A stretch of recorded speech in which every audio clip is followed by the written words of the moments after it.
Welcome to Supply Chain Management Module 1. This is part 3. In this part, we will be discussing about supplier, manufacturer, customer chain and a few of the enablers of SCM.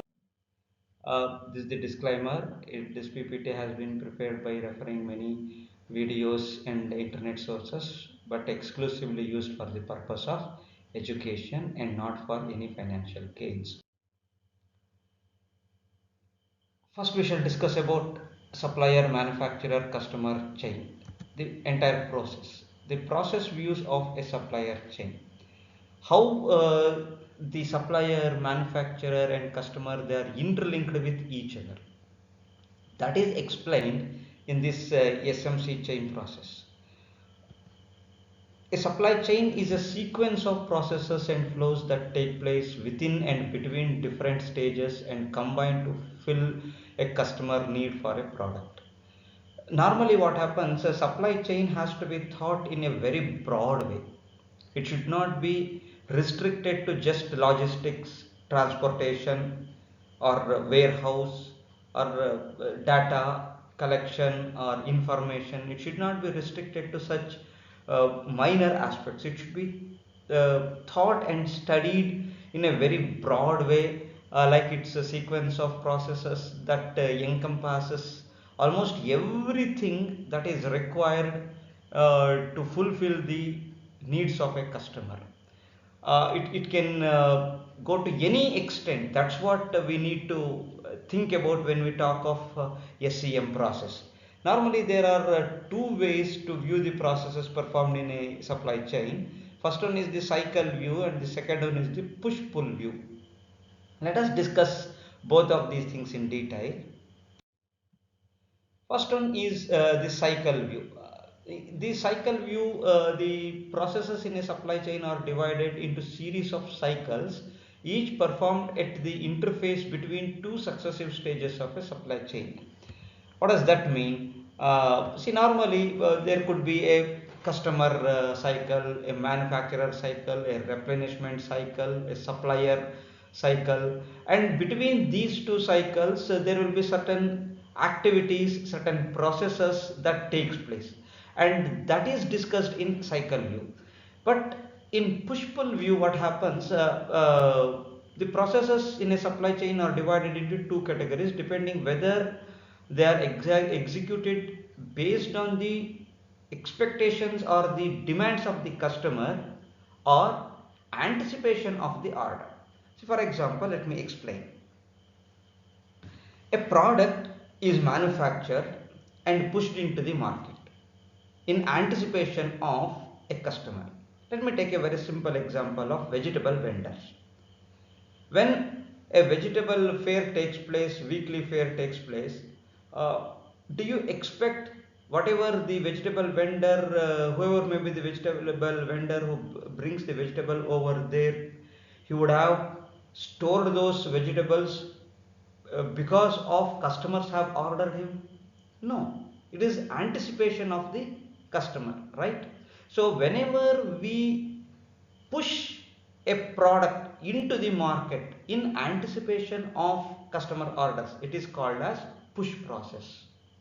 So the name is very clear. I am pushing my product into the market in anticipation of the customer. Whereas the pull process, which is entirely opposite to that of push concept.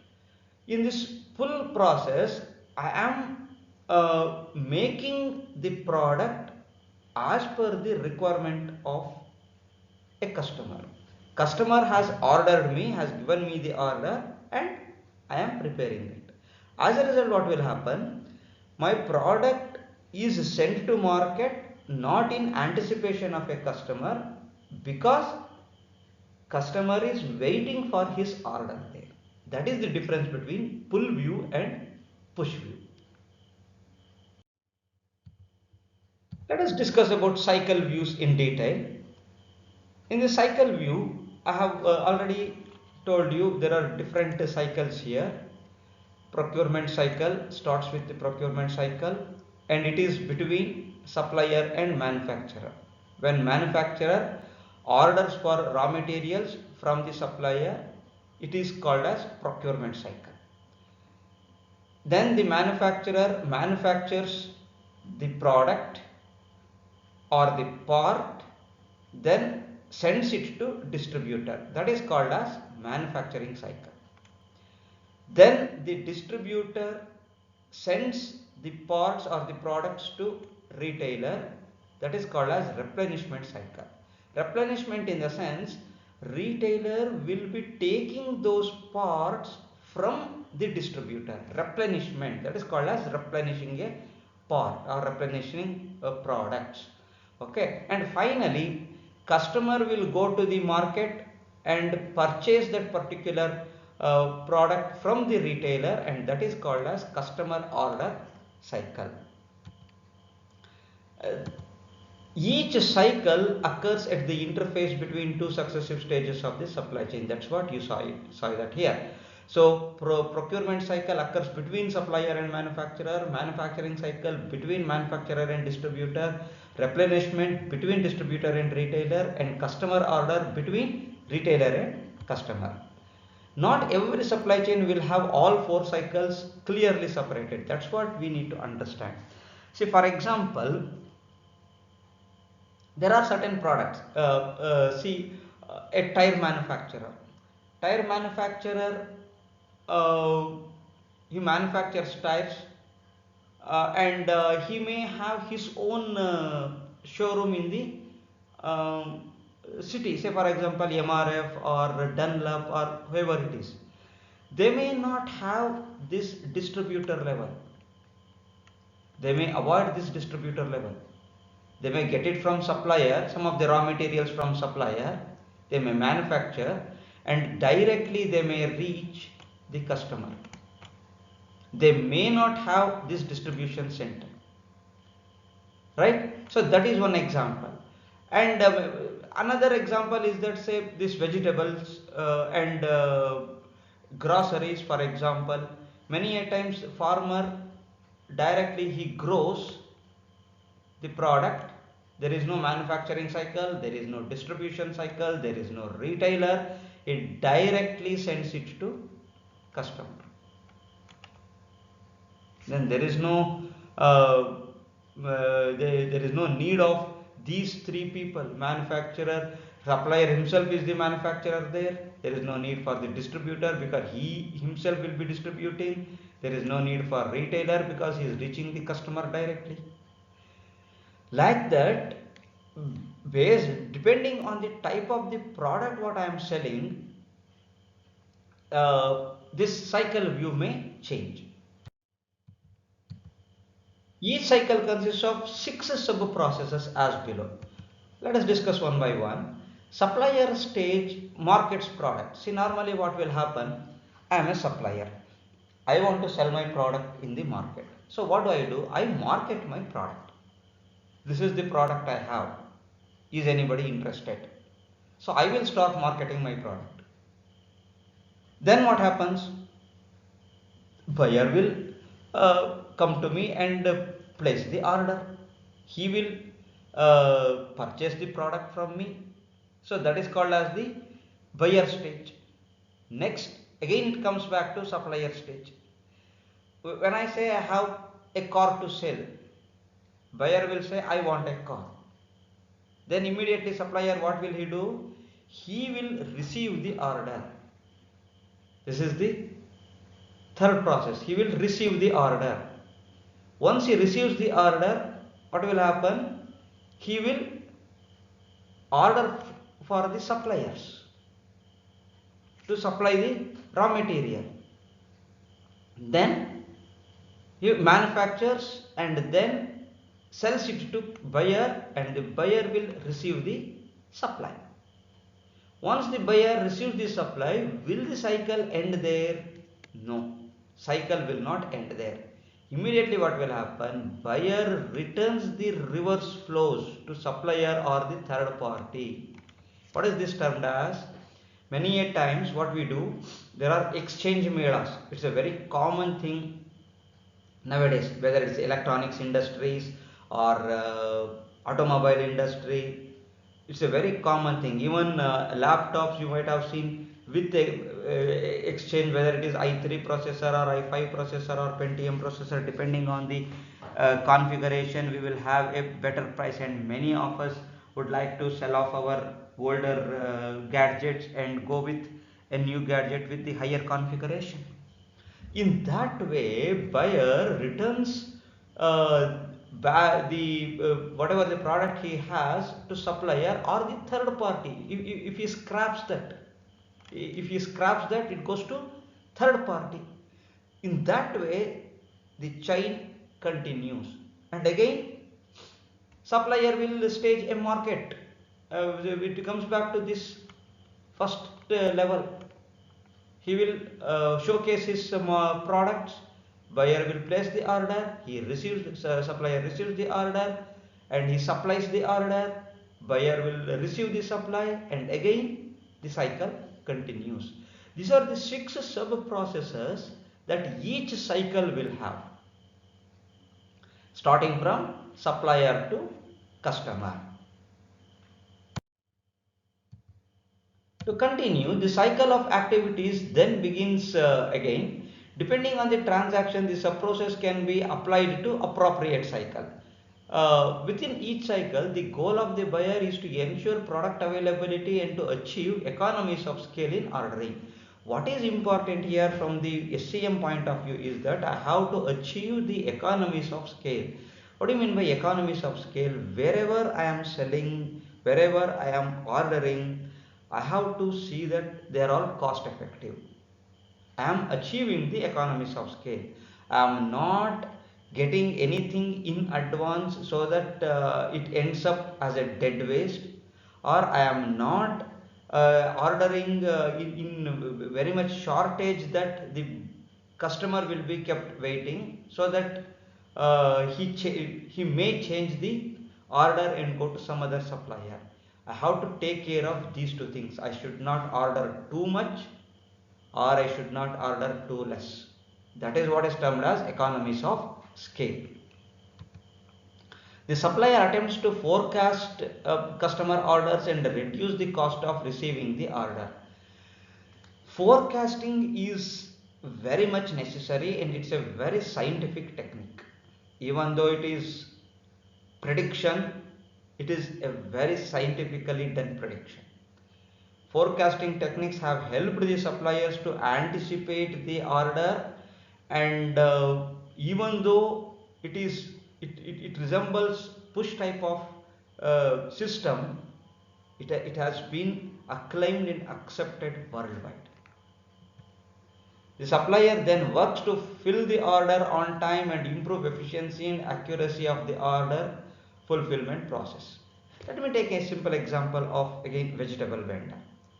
Vegetable vendor will bring, say, some 50 kgs of beans or tomato to the vegetable market.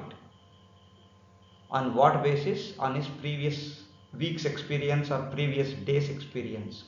How much he had sold previously. How much time was spent in selling that much of vegetables. Based on that, he will bring that.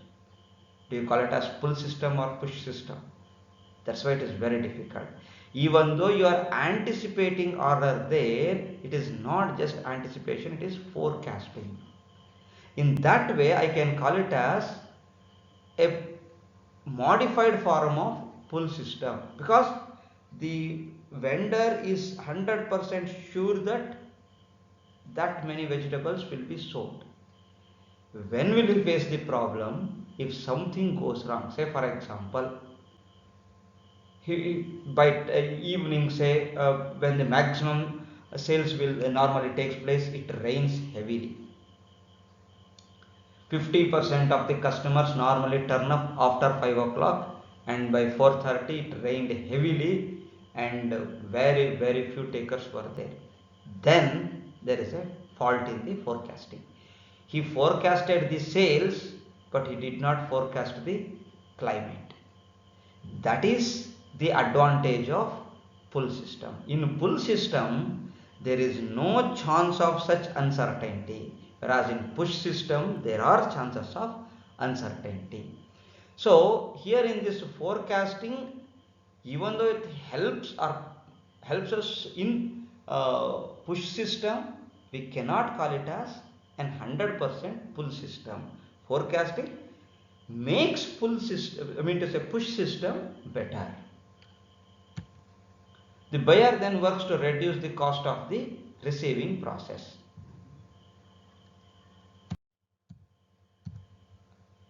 Reverse flows are managed to reduce cost and meet environmental objectives, because you need to reduce the scrap, and that's why the present central government has brought in the scrap policy. It has eased the scrap policy.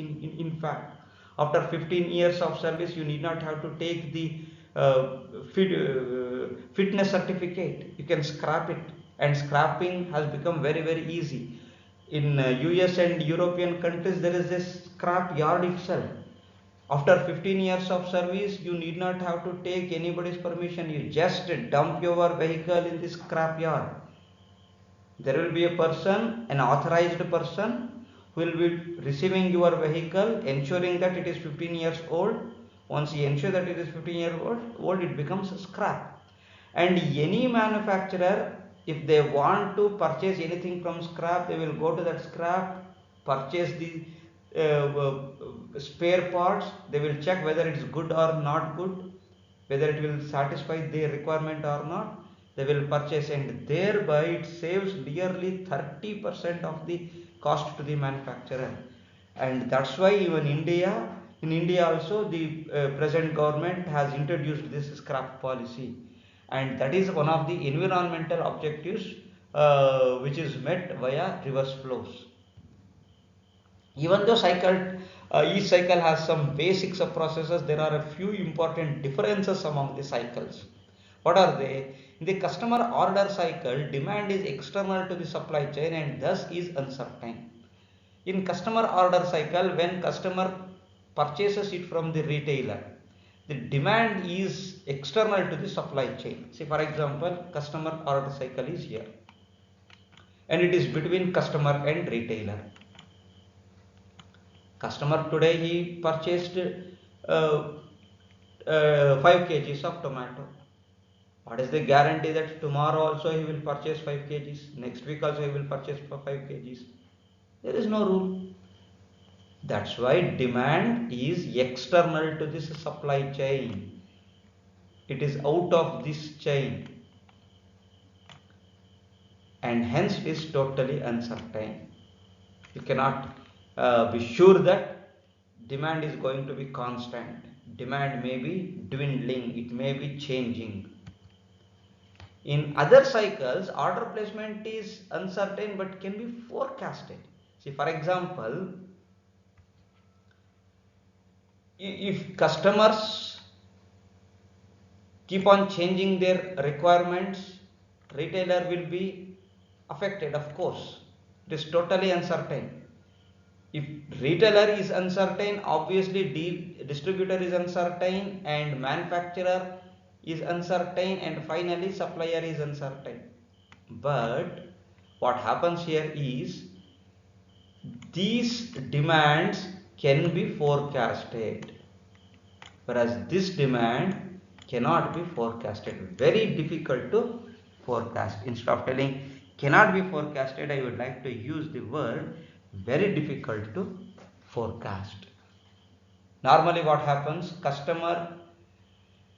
my regular customers may change, I may have to wait for a new customer. That's why what I do a forecasting. Every year, how many old customers are being lost, how many new customers are being added. If new customers are being added at a higher rate, then I can forecast that even though I am losing old customers, since new customers are being added at a better rate, I can continue to increase my production level. That is termed as forecasting. Whereas between retailer and customer, it is very difficult to say because there are many number of retailers but very few number of manufacturers. How many manufacturers do we have? PCs. Dell, Acer, Lenovo, very few. Sony, right? We have very 5 or 6, 8, the most 10 manufacturers. But how many retailers are there in a city? In one city itself, there are more than 100 retailers. In a tier 2 city like Mangalore, there are more than 50 retailers. Right? Each one of them sell almost every PC. When that is the case, can you really do the forecasting in the customer order cycle? No, you cannot anticipate the customers. You cannot predict the customer behavior. It's very difficult. That is why it is totally uncertain between in customer order cycle, whereas in other cycles, even though it is uncertain, I can forecast. The second difference is the scale of order between cycles. See, for example, ordering of a car. See, let me take the example. Customer places an order for a car. For how many cars does he place the order? For one car. Whereas retailer, shall he place the order for only one car from the distributor? No, he places the order for 10 cars. Why? Retailer is very sure or will be anticipating 10 more customers to come to his shop. That's why he places more orders from the distributor. Will distributor place the order for only 10 cars from a manufacturer? No, he will be ordering for 100 cars. Why? From one distributor, there will be many number of retailers. There could be more than 10 number of retailers. As a result, distributor will be asking for hundreds of cars from a manufacturer. And the manufacturer will be ordering how many? More number of spare parts that is required for manufacturing one car. In that way, look at the scale of ordering. It is increasing as we move from customer order cycle towards procurement cycle. The size of the scale is increasing as we move from customer order cycle towards procurement cycle. This is the second difference between different cycles. So order of scale, that is the scale of the order is also be different. That is the second difference between these cycles. To continue, the detailed process description of a supply chain in the cycle view is useful when considering operational decisions because it clearly specifies the role of each member of the cycle chain. This is especially useful in operational decisions. What are operational decisions? If you remember, I had told it in my previous session. Operational decisions are short term, very very short term, daily, hourly, daily, weekly decisions, and this supply chain this cycle view will be very useful for these operational decisions because it helps me to clearly specify the role of each member of the supply chain.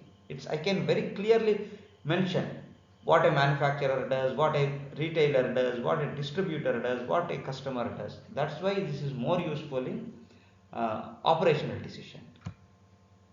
The cycle view is used by ERP systems to support supply chain operations. ERP, it encompasses the entire organization to help each and every department what is happening in other departments. And cycle view will be very useful because what retailer is doing, distributor will know. What distributor is doing, supplier will know. Manufacturer will know. What manufacturer is doing, supplier will know. And all what are all these doing, customer will know. That is the advantage of this supply chain process. A cycle view of the supply chain clearly defines the processes involved and the owners of each process. This is the advantage of cycle view, or this is the uniqueness of cycle view. This view is useful when considering operational decision because, as I have already said, it specifies the roles and responsibilities of each member of the supply chain and desired outcome for the each process. So this is the conclusion about cycle view. Next we shall discuss about push-pull view. What is this push-pull view? I have already explained what is push and what is pull.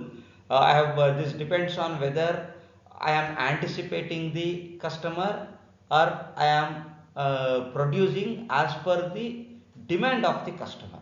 So if I am anticipating the customer, it is called as push view. If I am producing as related to the demand of the customer, this is called as pull view.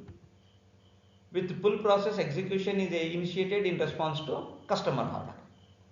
With push process, execution is initiated in anticipation of the customer orders. That is the difference.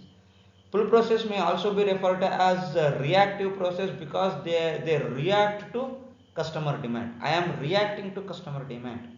I am acting based on the demands of the customer. That means customer demand is an action, my production is a reaction. Whereas push process may also be referred as a speculative process. Pull process is a reactive process, whereas push processes are speculative process because it's speculation, anticipation. You are not sure whether you will be able to sell that product in the market or not. You order for 100 cars. 100 cars arrive in the market. And in the first month, you could sell, say, 20 cars, 30 cars, 40 cars. Okay, wonderful. But later, what happens? It's very difficult. The best example I can tell you is Nano. When a Nano was introduced, actual production capacity of Nano plant at Anand, now it is at Anand, earlier it was planned at Singur because of the political turmoils. Tata's shifted it to Anand in Gujarat. The production capacity of Nano plant was 5,000 cars per month. And Ratan Tata had very high confidence that Nano will take the market by storm because that was the cheapest car, and he was expecting those who are purchasing bike will move towards purchasing car. That was his ambition. I want people to stop buying bikes. I want them to go with Nano car. But what happened? The highest sold car was something around 900, 950,000, that's all. It went for 3-4 months. Within 1 year, believe it or not, within 1 year, people felt this is not a car. And I cannot treat it as a car, and I won't get the fun that I get when I ride a bike. And that was the mistake. And it was totally speculative. He was anticipating that people will purchase a Nano like hotcakes, but that did not happen. That's why he failed in that speculation. The push-pull boundary in a supply chain separates push-pull push processes from pull processes as shown in the figure. Let us see that figure. Push process operate in an uncertain environment because customer demand is yet to be known, whereas pull processes operate in an environment which the customer demand is known. Push anticipation speculative, that's why uncertain environment. Pull certain environment, known environment because customer demand is known, because you are producing as per the demand of the customer. They are, however, often constrained by inventory and capacity decisions that were made in the push phase. What happens, the entire cycle cannot be pulled. Some part of that can be pushed and some part of that can be pulled. That I will explain in my coming slide. Now let us explain the push-pull view, how it occurs. See, to start with push 1, 2, 3 earlier processes. They all belong to push category. Later the pull processes will begin. What is this? Normally what happens, the raw materials, I cannot start procurement of the raw materials after the order comes.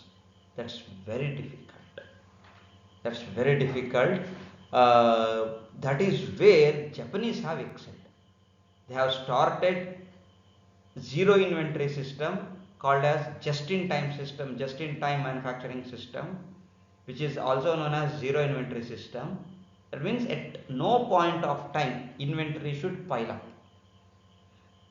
From months of inventory, Toyota has been able to reduce it to 2.5 to 3 days of inventory. Suzuki again another 3 to 4 days of inventory, but it's not zero inventory again. That's why earlier stages of the entire cycle is push process. Later, once the customer order arrives, then they start manufacturing. That is the boundary of push and pull. Till manufacturing, it is push. From manufacturing, it is pull. What does that mean? Unless or otherwise I get the order from the customer, I am not going to start manufacturing. However, I would have kept my raw materials ready. This is the stage of procurement of the raw material. This is the stage of manufacturing and sending it to market. So this stage is pull process. This stage is push process. This is the meaning of push and pull view. Let me take two examples. First example, see a cloth company like LL Bean. It's a very famous company, and it is even today it's a family owned business. They do not manufacture anything in bulk. Even today they manufacture it to the order, but that doesn't say that everything is via pull system. See, for example, if you look at this example, procurement cycle, we have only three cycles: procurement cycle, replenishment and manufacturing cycle, and customer order cycle. Customer places the order, replenishment and manufacturing takes place simultaneously because they do not have any distributor. They themselves distribute the products. That's what I told. It's a family run business, and whenever they get the order, they manufacture it to the as per the requirement and send it directly to the customer. There is no need of distributor or the retailer over there. But what they do, they procure the material in advance. See, for example, I need LL Bean is let me tell it's a cloth company, and it has even fashion designing, some of the footwear designing, all of them, those things they do. They procure the required raw materials like cloths, threads, whatever it is, in advance, in anticipation, and once they receive the order, they start manufacturing and then send it to customers. Right? All processes that are part of the customer order cycle are thus pull process. The goal of the replenishment cycle is to ensure product availability when a customer order arrives. What this replenishment cycle does, replenishing means taking the product from the stores. Who has the stores? Manufacturer himself has the stores. These things are kept in anticipation, whereas customer order cycle is a pull process. So till customer order cycle it is push, from customer order cycle it is pull process. That is what normally cloth companies do. Okay, they see, for example, they order for 100 shirts, 200 trousers, 25 saris, like that. Customer order cycle, they expect, they know that customers will come, and as per their requirement they will place the order. But manufacturer will follow push process to keep the orders ready. He cannot remember one thing: when the retailer asks for the supply of cloths, then the manufacturer cannot start. He should have the pile up of those things. That is where he has to forecast. Whereas these retailers, unless or otherwise customers demand, they do not procure anything. That's why customer order cycle is a pull process, whereas replenishment, manufacturing and procurement, they are all push process. Let me take the example of PCs or furnitures. What do they do? Here it's a little bit different compared to clothes. Here what Dell computers or any this one furniture people do, what do? They keep the product ready. They keep the product ready till unless or otherwise, I mean to say, they do not manufacture the product in advance anticipating the customer. They start manufacturing only after they get an order from the customer. Why? They are all very costly. Car, for example, PCs, furnitures, they are all very costly. You cannot you cannot manufacture and keep the orders ready there. See, that's why what happens many a times, if you go to a furniture shop, you won't get too many samples over there. Why? Because they won't keep it ready. There will be very few samples of a few designs. And if you want, I want this shape, I want this design, he will say, he will take the order. He will take the order and then he manufactures it. That's why customer order cycle and manufacturing cycle, they are pull processes. PCs, you go to a Reliance Digital or any other showroom like that, and you wanted a particular type of PC, you want a particular configuration camera, they are not available. He will take the order. He will take the order and ask you to pay the advance if you are sure that you want to place the order. And normally what I do, I place the order there itself, because electronics items I do not want to take risk. I want to make sure that I get the proper product. That's why I go to a little bit reliable shops. And when I go to reliable shops, and when he offers me, if you pay me 5,000 advance, I will give you a discount of 5% when you purchase, you will be attracted. So then he places the order. Within a week, I will get the PC or the camera or any costly items like that, even the furniture. All these things will happen. That's why customer order cycle and manufacturing cycle, they belong to pull. Whereas, do you think these people will order for the raw materials later? No. They would have kept all these raw materials in advance. Do you think a carpenter will start placing the order for wood after he gets the order from the customer? No. He has a pile up of wood, different types of wood. He has to have. Otherwise, he cannot meet the order of the customer within 3-4 days or within a week. He will lose the order. That's why procurement cycle belongs to push category, whereas customer order and manufacturing cycle belongs to pull category. That is what happens. Between these two cycles, I can have either push or pull. So it's not that entire cycles will belong to push category or will the entire cycle belongs to pull category, may not be the case. There could be combination of both pull and push categories. To conclude our push-pull view, the push-pull view of the supply chain categorizes processes based on whether they are initiated in response to a customer order or in anticipation of the customer order. This view is useful when considering strategic decisions relating to supply chain design.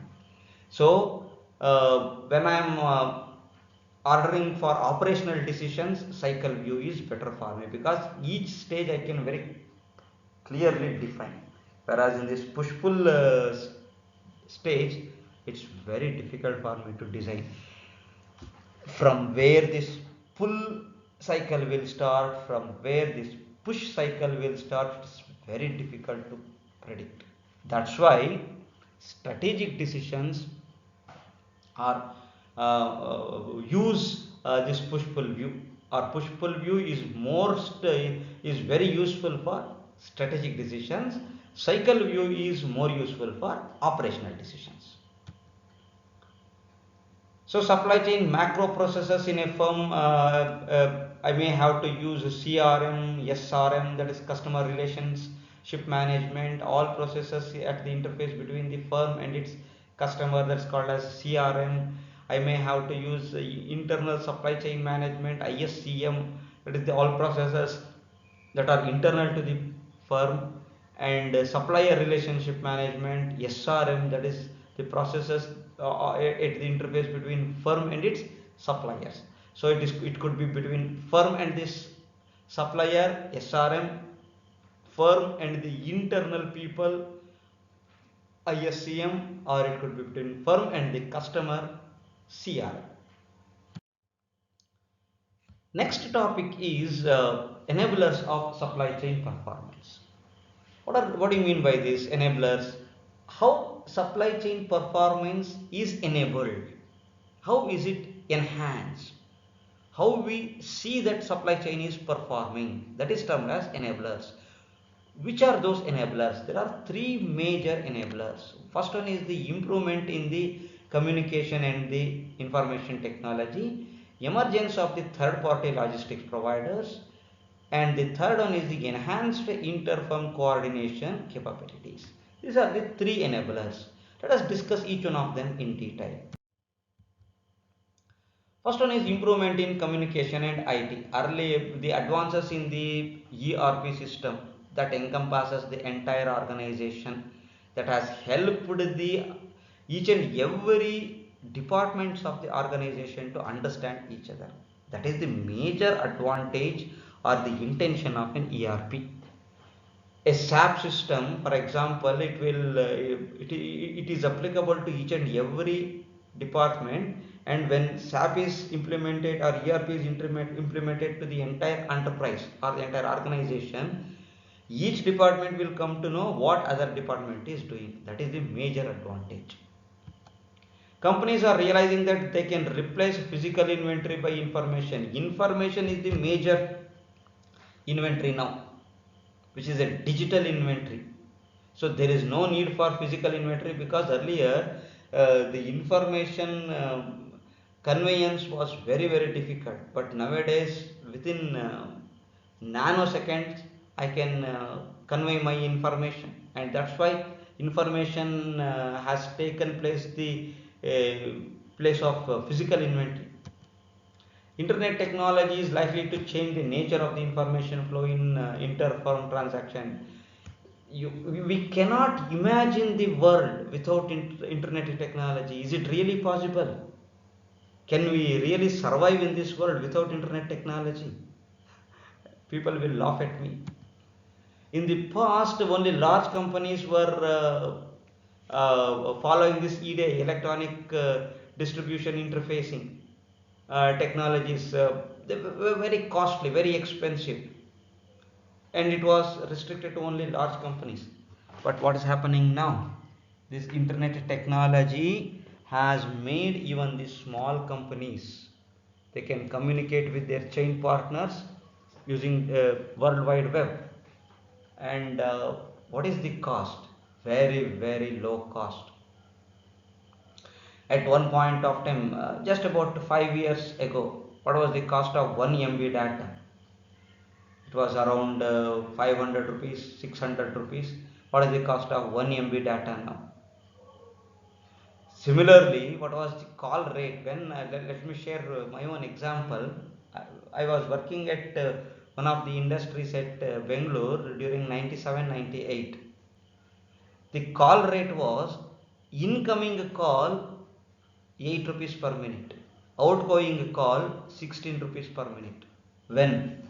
98, 2008, 2018, just about 22 years ago, not long back, just about 22 years ago.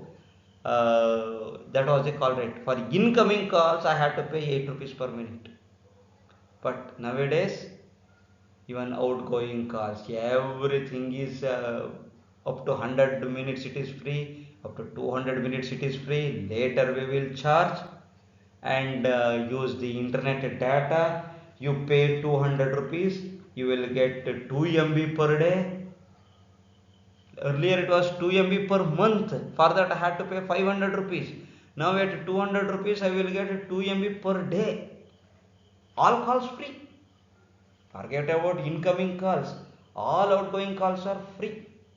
And some of the networks are even making the foreign calls at 50% rate. That is the growth, that is the change that has taken place. For example, a company with multiple plants can work with a common pool of safety stock nowadays. Because of the better infrastructure, better information technology, I need not have to have safety stock at each and every warehouses. Not necessary. I can have a centralized warehouse with common safety stock instead of multiple plants. Similarly, on the order processing side, companies can offer greater customization as compared to the past, because their order processing system can be designed to handle customized orders. Earlier, I was in order to produce a model, it was taking 6 months in order to prepare a mold. But nowadays, because of the information technology, available softwares, within 2 days, within 3 days, I can produce a model and test it, virtual testing. I need not have to test it on ground. Virtually, I can test and see whether this car is safe or not. That is the advantage of information technology. And that is how the SCM has become highly successful. The second enabler is the emergence of the third party logistics providers. Most of the developed countries, large companies, the logistics activities are totally outsourced. And people will laugh at us if we say that we are managing the logistics. It's very difficult. Normal, most of the top companies, they have outsourced the logistics, distribution, everything. They just concentrate on the manufacturing, they concentrate on the innovation, they concentrate on the technology, not on the distribution. Because there are specialists in logistics management. Let them do that job. That's what in my earlier class also I had told you. Do what you are best at. I had given you the examples of Dell and HCL. Right? That is the term of, that is what third party logistics or 3PL. They will be receiving, handling, storing and delivering the goods for you. You just manufacture and hand it over to them. They will do the remaining job. Global firms are moving from 3PL towards 4PL, that is fourth party logistics. What is the difference between third party logistics and fourth party logistics? Third party logistics offers you receiving, handling, storing and delivering your goods, whereas fourth party logistics even moves one step ahead. They They help you to manage the entire supply chain, including the manufacturing, including the legal aspects, including the paperwork, including the managerial decisions. That is that is what the modern day manufacturing firms are looking at. They do not manufacture, they do not distribute, they do not store, they do not transport, they do not take any managerial decisions. Then what do? They just put the label on the product, that's all, because they have a brand name. Dell might have ordered it for someone else. Let me take a very classic example of Patanjali. Patanjali orders its products from multiple companies. They are all suppliers for Patanjali. They manufacture the product, they supply the product, they distribute the product, everything they do. But who is taking the credit? Patanjali is taking the credit. Look at the example of Uber. Look at the example of Swiggy. Look at the example of Zomato. How many hotels does Zomato own? How many cars does Uber own? Zero. But Uber is known as a car company. Zomato is known as a food company. Do they own any restaurant? No. But they still termed as a food company. Why? That is how they are supplying the food. They are supplying the food as though Zomato is manufacturing it. They are supplying as though they are preparing it. Right? So this is the emergence of fourth party logistics. Currently the third party logistics in India, they are still emerging.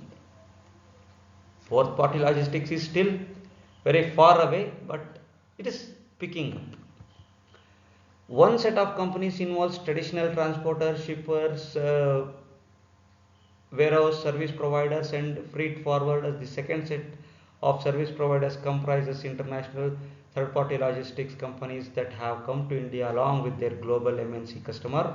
One of the example is Toyota. When they wanted to set up their manufacturing plant in India, they took the help of Mitsui and company, which came to India to take care of the logistics requirement. But now Toyota is managing everything. Toyota is managing everything. But still in India we are doing, because uh, uh, we enjoy managing everything on our own rather than depending on someone else. This is what we do in India. The third enabler is enhanced inter-firm coordination capabilities. See what has happened of late. Firms have started believing in others. Instead of destructive competition, there is a collaborative competition nowadays. People collaborate with each other, transfer of technology takes place, transfer of what should I say, intellectual takes place, transfer of intellectual property takes place. Earlier that was not there. Everything was being maintained secretly.